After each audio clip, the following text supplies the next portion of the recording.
set to launch a women's football team that will be competing in the Women's Northern Region First Division. The club believes that the team will not only be used to develop talent, but will also be used to export female players to other leagues. We are going to have a women's football team, not because it's a requirement, not because we are now forced by by ZIFA or CAF, but it's because of the vision that the chairman outlined. We are going to have a women's football team, and what we want to try and do, we won't just assemble a team just because we want them to compete in Division 1.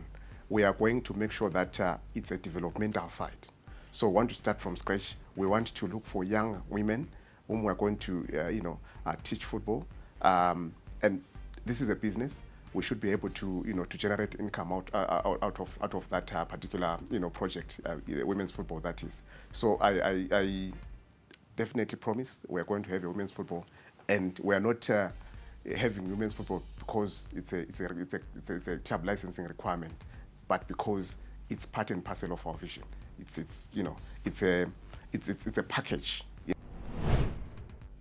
The Mavuku House side intends to move players abroad in the near future and will invest more in youth and women's football development so that they can send more players abroad.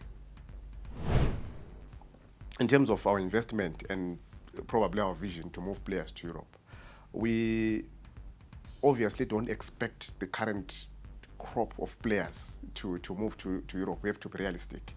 Maybe one or two, because if you look at our average squad, the average age of our squad at the present moment, I think it's sitting around 26, 27.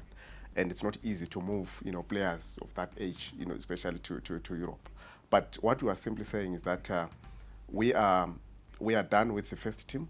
We are now working on our youth development, where we are then expecting to produce talent that we can then move to Europe. Give our juniors 5 years from now.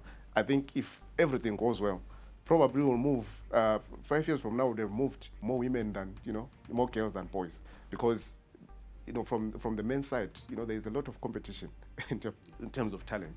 So it's part and parcel of our